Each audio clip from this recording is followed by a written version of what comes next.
We're talking to Senate President Pro Tempore, Senator Ping Lacson. Good afternoon, sir. Yeah, Hi, good Senator. afternoon ulit sa atin lahat. Good afternoon. Good afternoon, Senator. Kamusta kayo, sir? Yeah, good afternoon. Ronald, how are you? Yes, mainit pa rin ba ulo nyo? Siyempre, yun ang tanong eh. Hindi naman. Hindi naman. Okay It was, lang. takot ako to ask I the was first wondering how to question. ask that question there. Pero kumusta na yung away, Senator? Kumusta na yung Ako, World hindi ako War? nakipag-away eh. Hindi ako nakipag-away. Nagtitimpi nga eh. Kaya lang, minsan eh, sumasagad eh. Itimpi. Huwag ka na Pero- magtimpi, Senator. Pero in fairness, Senator, nag-agree ako sa sinabi nyo na mas maganda lalaki kayo kay Senator Mark Coleta. Kahit yung katabi ko hindi nag-agree. Biro lang yun. Actually, Sek, nagbibiro lang ako noon. Parang masyadong tense yung galing ako sa CA. Hinabot ako ng mga media, inambus ako. Medyo tense yung usapan. So, para lang magkaroon ng konting light banter yon. Kaya ako lang Pero, Pero kumusta na talaga? Saan Seryoso ba naman. talaga papunta yung Blue Ribbon ngayon? Kasi nagtatanungan din yung mga tao eh. Magkakaroon pa ba ng hearing about the flood control? Ang direction kasi, sa ngayon, 4 pa lang yung nakapirmado sa partial committee report. Yes, sir. Ang kailangan ko, Yeah. siyam. Yes, sir. Kasi ang regular member, 17. Hopefully, kung siyempre nakasama na ako doon sa ex-officio, no? Ang dalawang ex-officio pang naiwanan, si Senator Subiri, Majority Leader, at saka si Senator Alan, Minority Leader. So kung makagather ng 5 signatures more, then I'm ready to report it out. Tapos, i-depend ko na sa floor. Magkaroon na kami ng debate sa floor. At kung ma-adapt yung final version after all the amendments, di meron ng partial committee report. And from there, pwede na uli mag-move forward, mag-proceed sa panibagong hearing, tawagin yung mga dapat tawagin, para na sa ganun, kung kailangan na magkaroon ng closure, conclusion, yun na yung final committee report. Pero sir, ano sir ang prognosis? Do you think you'll be able to get 5 more signatories? Considering na parang medyo how many weeks na since you finalized the draft? Isang buwan na. Kasi alam mo, hindi ko rin sila masisi, 400 plus pages eh. At marami rin naman kaming mga ibang committee reports na pinapipirmahan, iniikot. Ito, medyo maselan ito. Hindi ito yung parang ganun kasimple na sa loob ng plenaryo, ikutan lang kami na ikutan, pakipirmahan mo lang ito. Lagyan mo na lang ng will interpolate, will amend. Ito kasi medyo may mga kasamahan kami na nakapaloob doon sa committee report. So palagay ko pinag-aaralan o tinitimbang nilang mabuti kung anong gagawin nila. So Pero, Senator- where does it stand now, Senator? Are you confident you'll be able to get the rest of the signatures?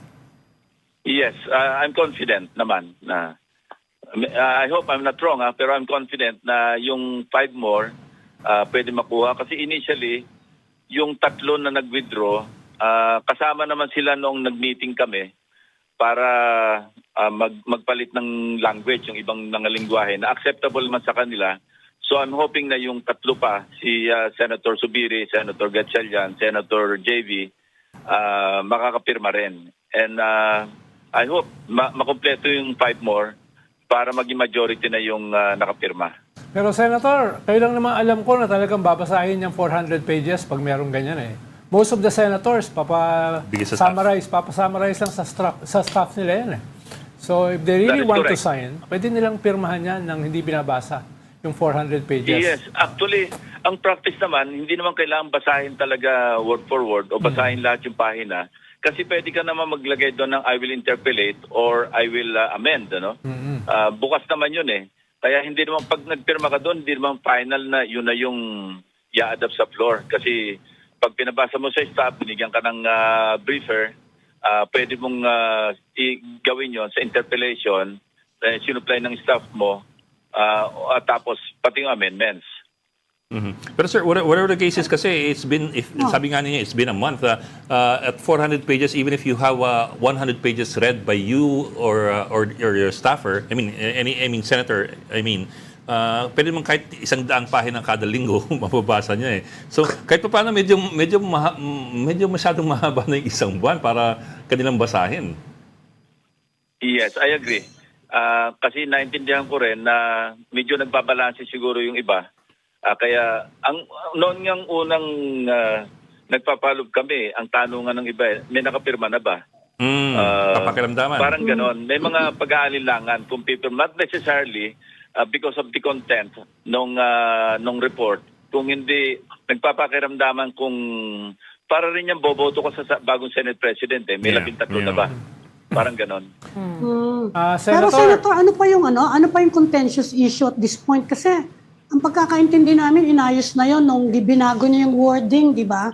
Na for further investigation yung iba, tapos yung rekomendasyon niya is not to file charges, but yung ganun nga, akala namin naayos na yon. Ano pa yung Yeah, naayos na yun, mga contentious nagkasundo. issues at this point?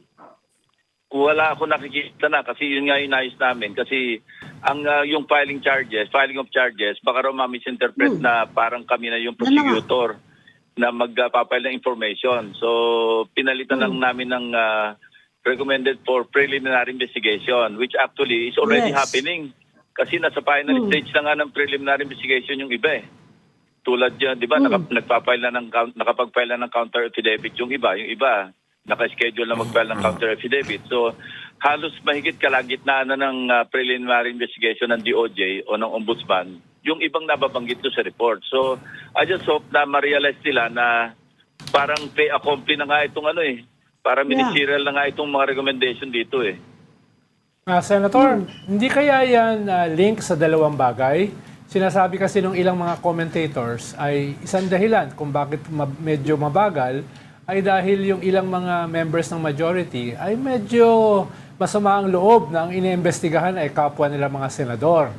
Imbis daw na mag-focus dun sa mga congressman, sa mga contractors, etc. No? At alam niyo naman, nagkaroon ng kaunting problema yan last year. Ikalawa namang sinasabi nila, baka may ugnayan sa impeachment na aakyat sa Senado. Kaya medyo mabagal. May basihan ba yung ganong klaseng mga suspicions, Senator? Unang-una, may mga congressmen din naman na kasama doon sa recommended para mag-undergo ng preliminary investigation. Maraming contractors doon actually. May mga contractors na nakasama rin doon. So, kung may basihan man o wala, I leave it to their wisdom or judgment na magpirma kasi discretionary naman yung pagpipirma eh. Ako naman, hindi ko na nga ginawa. Kasi nung unang nagawa yung partial committee report, ako mismo yung nagronda sa plenary. Kasi yun ang gawin namin eh, yun ang pinapractice namin eh. Pakipirma mo na lang ito, lagyan mo na lang ng will interpellate.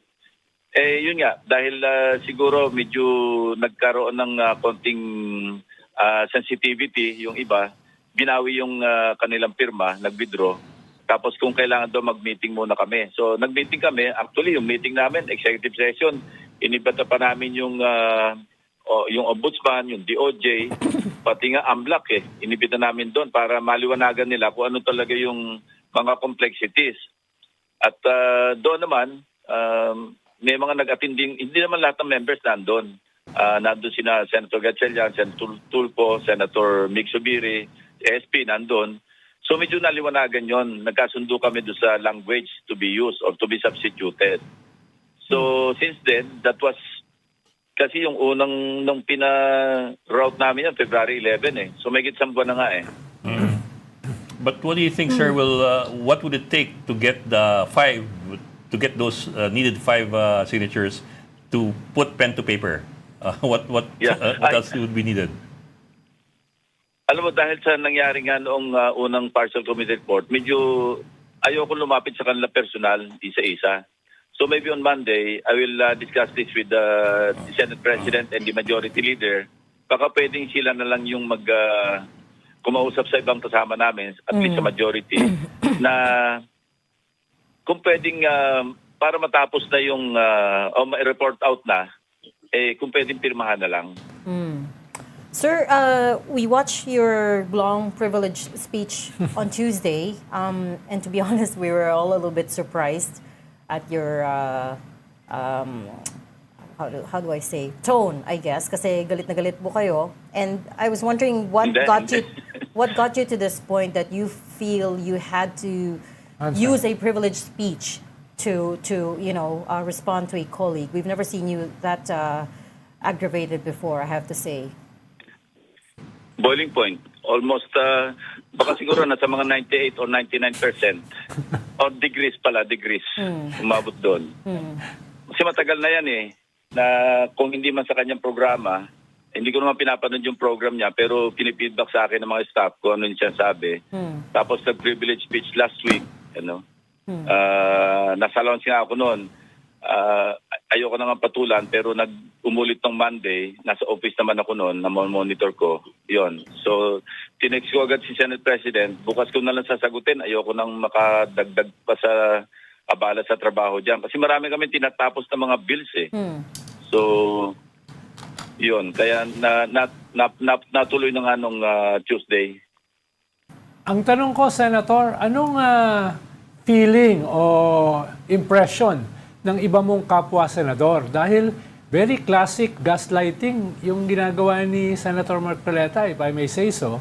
Paano sinabi niya ito, tapos babawiin niya? Sinabi niya ito, tapos babawiin niya. Nowadays, hindi mo pwedeng bawiin yung sinabi mo dahil pag nasa social media yan, hindi mo na yan mabubura. So, medyo, anong feeling nung iba habang pinapanood nila yung mga ganyang pangyayari? Oo. Ang masasabi ko lang, Sec. Ronald, maraming kumamay sa akin, maraming nag-congratulate, at maraming nagsabi na tama lang yan. Yun lang, hindi na ako mag-identify, baka makakreate pa tayo ng away ulit involving the others. Pero maraming lumapit sa akin ganon, actually, na tama lang ginawa, it's about time. Yeah. Pero meron ba nagpapabati sa inyong dalawa? Meron bang siguro Mediators. feelers na, oy, Mediators. magkasundo naman kayong dalawa. Meron bang ganon?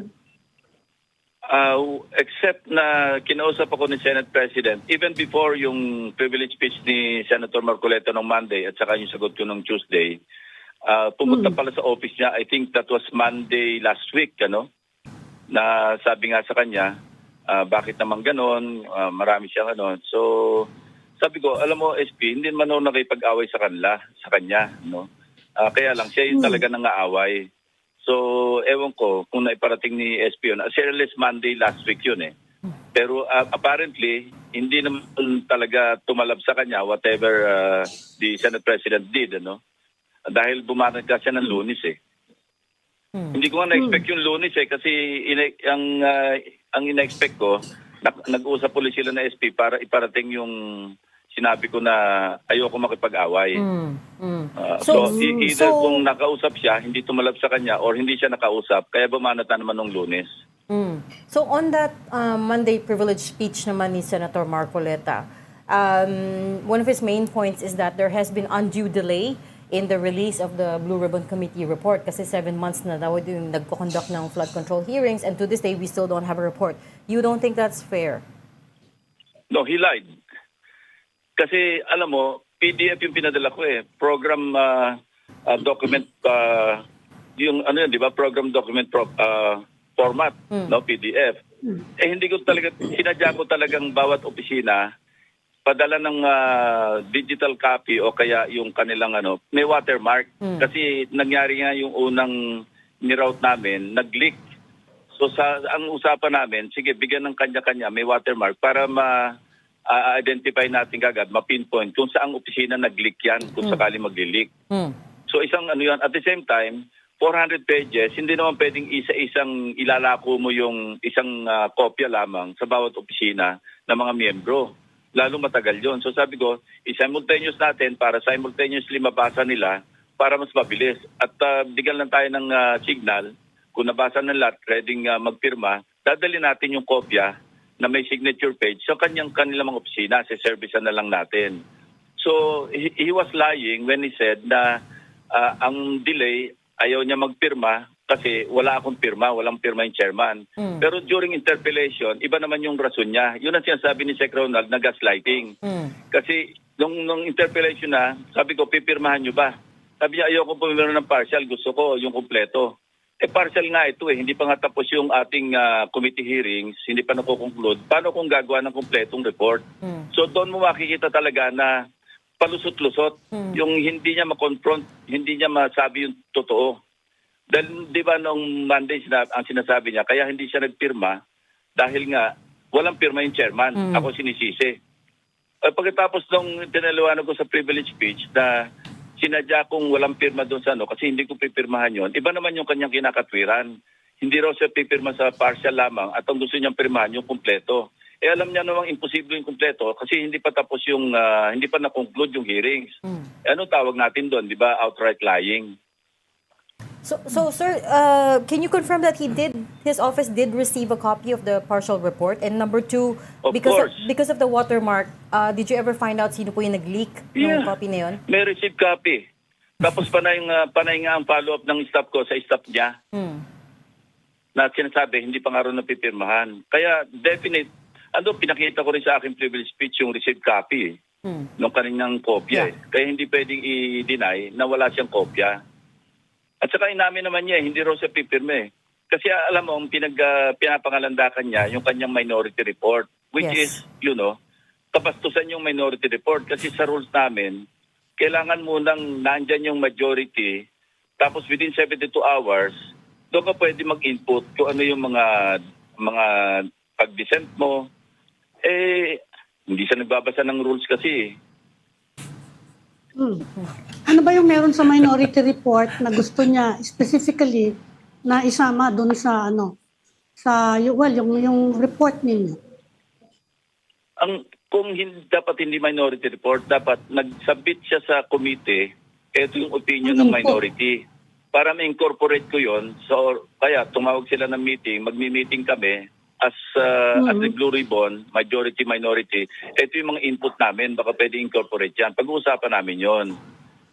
Yung sinasabi niya, yung kanya sa minority report, meron siyang conclusion kay Speaker Romualdez, may conclusion siya kay President Marcos. Wala nang pinaghuhugutan. So hindi ko naman kinukontra yon. Pero dapat, ang proper way, ang appropriate manner of doing it is as a committee, mag-usap-usap kami, ito yung position ng minority. Pwedeng incorporate yan doon sa ating committee report. Pero hindi na yung ginawa, pinangunahan niya. Tapos binigyan niya pa ng kopya, si Senate President, yung Blue Ribbon mismo, hindi niya binigyan ng kopya. Hindi ba kabastusan yun? Kaya nga ang trato ko, basura eh. It will never be part of the committee report because it is not a committee report and there's no such thing as a minority report. Sa sine lang yun sa US, yung minority report, yung kay Tom Cruise. Yung premonition yun, Senator eh. Yung nape-predict mo yung Alam mo- future. Oo. Parang, Alam mo, i-Chinese ko na lang yun, yung Xiaoxiong Buke Yubing. ano yun, Sen? That's one way of ang hirap niyang kausap. Alam mo, you cannot explain ice to a summer insect. Yun ang Insect. Chinese, Chinese idiom. Oo. Kasama ba Parang dyan magpapaliwanag yung yelo doon sa insekto na pang summer lang. Hindi niya maintindihan. kasama ba dyan, Sen, yung paulit-ulit niyang sinasabi? Last year pa, na hindi nyo daw pinapatawag si Speaker, Congressman former Martin Romualdez. Speaker Martin Romualdez dahil ang ginagamit nyo lang laging excuse yung interparliamentary courtesy. Hindi ba pwedeng sabihin ng Senate as a whole kay Senator Marcoleta yung ruling na yon? Siyempre, bago siyang senador, baka hindi niya na, sabi nyo nga, hindi niya nababasa yung rules. Pero napapahiya kasi yung Senado pag lagi niyang ini-invoke na parang pinagtatakpan yung ebidensya dahil ayaw ipatawag yung akusado, no? Pero wala yun eh. Klaro yung ganong klaseng interparliamentary courtesy eh. Alam niya yun kasi in-invoke niya nung congressman siya eh. Di ba, liwa-liwanag, pinakita ko rin yung video. In-invoke niya nung sa budget deliberation ng Office of the Vice President. Yan mismo ni-invoke niya. Kaya nga sinabi ko, such hypocrisy, such double standard. Talagang alam mo, yung minsan yung rules, gusto niya i-apply lang sa iba, tapos sa kanya hindi applicable pagka ayaw niya. Pwede ba yung ganun? Kaya nga sabi ko nga sa inyo, ang hirap magpaliwanag sa tao na yan eh. At saka bawat may makausap siyang, confirmation hearing sa CA. Nangyari na naman yan kahapon. Tumayo na nga ako, ayoko nang pakinggan yung litanya niya kasi ang tinatanong niya pa naman, Infantry Brigade Commander ng Army. Tinatanong niya tungkol sa West Philippine Sea. Pero obviously, ang tinatanong niya, gusto niya mag-agree sa kanya yung general sa kanyang punto. Hindi ko maintindihan, mukhang ang audience niya, China. Mukhang may pinaparinggan niya yung China na nakita nyo, napaamin ko yung general na tama yung punto ko. Napag-alaman ko rin, kasi siya rin may kasalanan, hindi ko naman siya i-research kung hindi niya ako ginaganito. Napag-alaman ko, sabi ko, nakita namin yung official website ng Ministry of Foreign Affairs. Doon siya nagpa-pluck ng ng mga points niya, yung mga narrative niya. Marami yun. Pati nga yung yesterday, doon sa confirmation hearing, pilit niyang, hindi niya nga binabanggit yung panatag syol, Ang ginagamit niya, Chinese name, na gusto niyang ilabas doon sa EEC. Yun ang punto niya. Nakita ko na naman yung dokumento, yung website. Yun mismo pinupunto niya, parang gusto niyang i-discredit yung mapa ng NAMRIA. Sipin mo, agency ng Pilipinas, officially, isang ahensya ng Republic of the Philippines na tasked na magawa ng mapa, i-discredit niya na mali raw yun. Patunayan, nagsinungaling na naman siya sa interpellation niya sa akin dahil sinasabi niyang pinatawag ko ikaw yung NAMRIA, pinatawag ko si Justice Carpio. Sino siya magpapatawag? May chairman yung Foreign Relations. Ba't siya papatawag yun? Hindi naman siya ang chairman. Alam ko naman kasi the day before, nagsabi na nga si Senator Erwin Tulfo kay SP, nandun kami sa lounge, na pinipilit daw siya na kung pwedeng natawagin yung NAMRIA at siguro ibabadger niya. May national security implications kasi mga secret documents yung involved. So, ang advice sa kanya, siya naman ang chairman, siya masusunod. Pero just the same, sa interpellation, as if alam niya na may hearing na, may date na nga siya ngayon March 12 at pinapa-attend pa ako. Alam ko yung background na hindi matutuloy yung hearing kasi nga, naghumingi ng guidance yung chairman, si Senator Erwin. So kaya tinanong ko sa kanya na, kaya nga pinatayo ko si Senator Tulfo, paki-confirm nga, parang make it official, make it on record, na wala talagang hearing bukas. Ganun nga nangyari. Kaya nga sabi ko, he's confirming what is not confirmed. Pero sir, moving forward, how do we find resolution to this problem? Kasi obviously you guys have your own Gulf War already ongoing.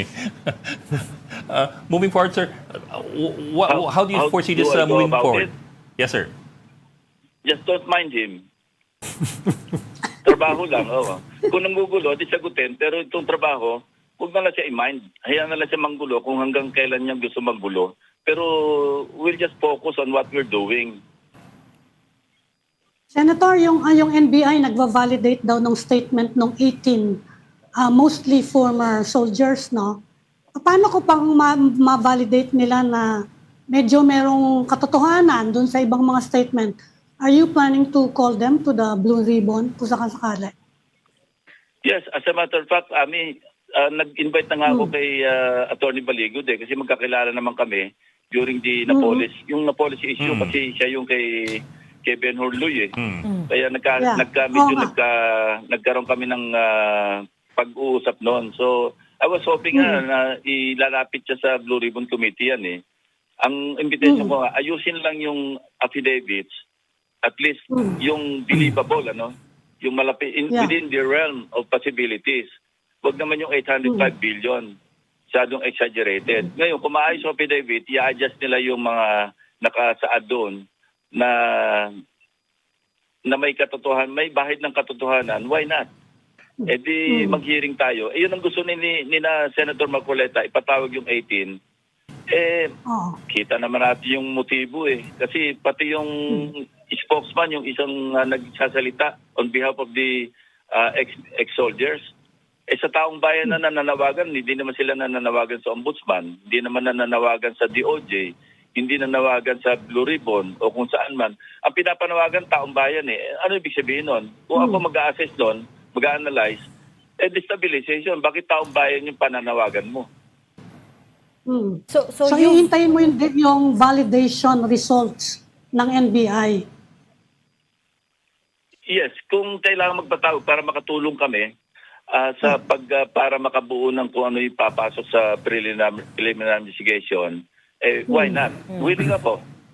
Kaya lang, huwag yung katatawanan na mangyayari, parang circus na propaganda. Kasi ang Blue Ribbon, hindi naman parang pampropaganda yan eh. Ang piniperat out natin dyan, yung katotohanan, hindi yung propaganda. Ang sabi ko nga, di ba, na ang Blue Ribbon Committee, para i-expose yung truth, hindi expose yung lies. Kasi kung ang hangad lang namin, ipahiya sila, put them on the spot, para i-contempt namin sila. Hindi naman ganun ang purpose. Ang primary purpose is to expose the truth, at kung mayroong magsisinungaling, incidental na lamang yon doon sa pwede namin gawin para lumabas yung katotohanan. Pero kung sa simula pa lamang, mathematically impossible, logistically impossible, bakit ko agad papatulan yon? But sir, you said you've invited Attorney Baligod to the Blue Ribbon Committee? No, it was an open invitation actually. Kasi nag-post na lang sa aking ex account. I hope kung may nakarating sa kanya yon, sana makipag-ugnayan sa amin o maski sino sa Senado para ayusin lang yung kanila affidavit. So it's not a formal invitation yet. Hindi, wala akong number niya eh. Oh, because when we spoke to him, Attorney Baligod, shortly after nag-press conference sila, he told us that he was very unhappy with the way Orly Guteza was treated at the Blue Ribbon Committee hearing. Sabi niya, bakit daw ang focus was on the affidavit, the notarization of the affidavit, bakit daw ang hindi inimbestigahan yung laman ng affidavit? Well, di ba kasama sa committee report, sa Marshall Committee report, yung dinalidate namin yung kay Gutesa, inadmit namin yun eh. I know. At least sa Blue Ribbon, kasi under oath naman siya nag-testify doon. Yes. So hindi namin binaliwala yung affidavit ni Gutesa while hindi naman siya nagpunta sa DOJ, kaya hindi siya naging bahagi ng preliminary investigation ng DOJ tsaka ng Ombudsman. Pero as far as the Blue Ribbon, nandoon nakapaloob yung kanya affidavit at binigyan namin yun ng space o ng credence, ano? Hindi, sabi ko nga, ang issue doon, hindi yung forged notaryo. Ang issue doon, yung hindi na siya sumipot kasi kailangan naming tawagin sana siya uli. Pero just the same, yung kanyang appearance, nandoon sa committee report, yung kanyang tinesify, maski kinokot siya ni Marcoleta. Actually, Senator, sinabi niyo several times na yung problema sa notary public, yung ghost notary, ay hindi naapektuhan yung kanyang testimony. Yeah. No, yung testimony niya stays. Several times Under sinabi oath niya yun. sa Senate floor. Actually, Correct. sinabi din namin sa kanya, sir, we told him na you still accepted the testimony and you were still verifying the contents of the testimony kahit na nagka-problema dun sa notarization. Yes. But it Yes, kasi but it didn't seem kasi like as he far as was... the Blue Ribbon, Oo. of no moment na yung peg yung notaryo eh. Kasi sinumpa naman niya bukod yun sa Blue Ribbon eh. Yeah. So, baliwala sa amin yung kung peg man yung notaryo kasi sumumpa siya sa harap ng Blue Ribbon Committee na totoo yung sinasabi niya. Kaya yun ang kinikilala namin, hindi yung fake na notaryo. Marami kayong Kaya banat. nakikita niyo yung Sen- nakikita niyo yung narrative nila, nililigaw. Because I think he seemed pretty convinced na hindi trinato ng tama si Orly Guteza during the hearings. Even How though so? even though Yeah, pero how so? Sabi ko nga din sa kanya, I explained to him that tinanggap naman sa committee report, it was incorporated yung sinabi ni Orly Guteza, no? And of course, the difficulty was hindi na natin siya mahanap after. Wala na. Oo. But, yeah. Senator, Parang Marcoleta narrative din eh. Senator, very sharp yung tira nyo sa kanya dito sa mga nakaraang palitan nyo. No? Na nag-aabogado siya sa Diskaya, na nag-aabogado siya sa China. Pero yung pinaka-sharp na banat nyo ay yung usapin ng kanyang sose, yung kanyang statement tungkol dun sa campaign contributors. Practically, ang sinabi nyo ay he committed a crime based on his own testimony that he committed indirect bribery. Diba? Medyo antagonistic na yun. Yes. Mahirap na ayusin he yun. should know that. Being a lawyer, he should know that kasi yung indirect bribery, hindi kailangang may kapalit eh. Basta tumanggap ka ng gift, no? By reason of your office, that's indirect bribery. And liwaliwanag yun sa kanya, admission against interest nga yung ginawa niya. Kasi inimpasas niya pa na binigyan siya, tinanggap niya, congressman siya noon, at hindi pa siya kandidato. Oh, di hindi contribution, hindi pa siya kandidato eh. So binigay yon, being a congressman, parang daw may utang na loob. Siya pa umamin eh, na para may utang na loob siya sa mga nagbigay sa kanya. Ang isa pa natuklasan, hindi ko na nga lang sinama sa privilege speech. Pwede ko sabihin ngayon eh. After thought, alam mo, niremedyohan niya yung kanyang defense sa COMELEC, ano? Nag-file siya ng counter affidavit. Ang aking information doon nga, nagremedyo siya eh. Kumuha siya ng isang tao na di umano, para lang ma-justify yung SOSE na mayroon siyang contributor. Na nagbigay ng, I think, 30 million, January. Again, hindi niya alam siguro yung batas na within 30 days, kailangan bayaran yung tax. May donor's tax yan Donor's eh. tax. Alam mo kung kailan siya nagbayad? December. Pero, ano yun? Pero may mga surcharges, may mga penalties. So, after thought, nagremedyo siya dahil nga ipit siya doon sa kanyang SOSE problem o SOSE case sa violation ng Omnibus Election Code. Kakilala niya, kaibigan niya yung kaibigan niya nga yung kunwari, donor niya eh. Pero para sa purposes ng tigapakinig natin, indirect bribery is a crime punishable by more than 6 years, di ba? Sa maximum yun, ha? Hindi sa 6 years yan. Parang doon yan sa bandang papunta 6 years. Kasi 6 months or 6 months and 1 day to 6 years yan eh. Pero sa maximum period yan na pinaparusahan yung indirect bribery.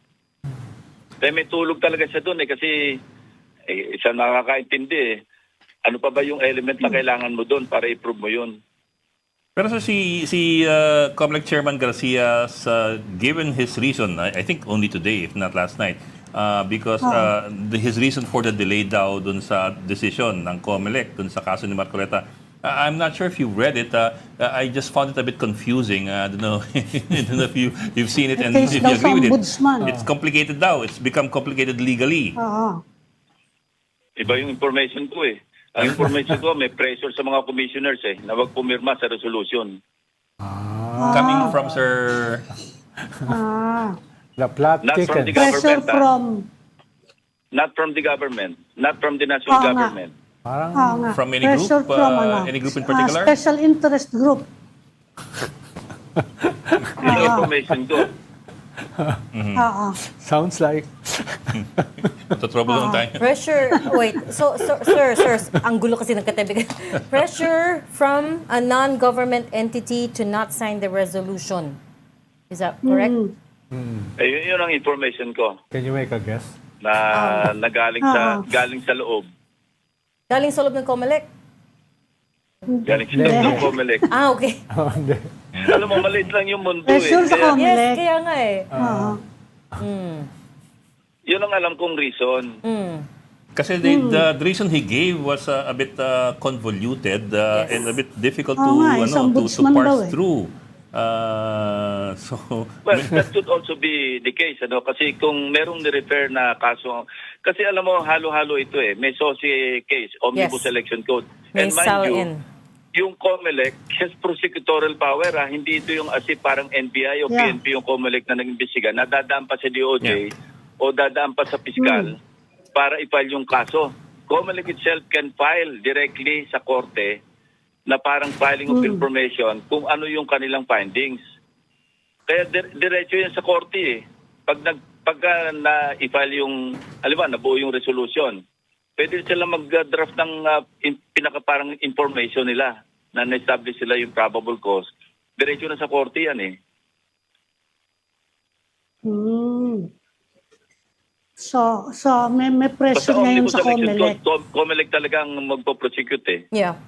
And you know, sir, we've spoken to Chair George Garcia a number of times about the Omnibus Election Code violations, pero Now it's been a bit difficult to get him. Well, now it's been a bit difficult to get him, A, and B, even back then, parang there wasn't a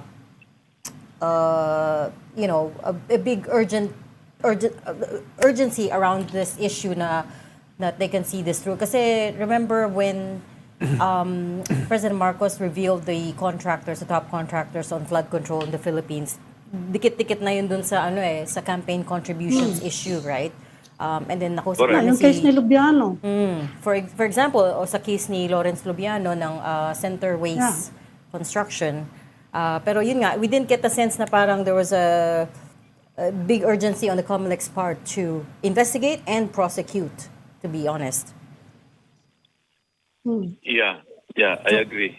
So mukhang well, we don't know if there's really a pressure, but yeah. Okay.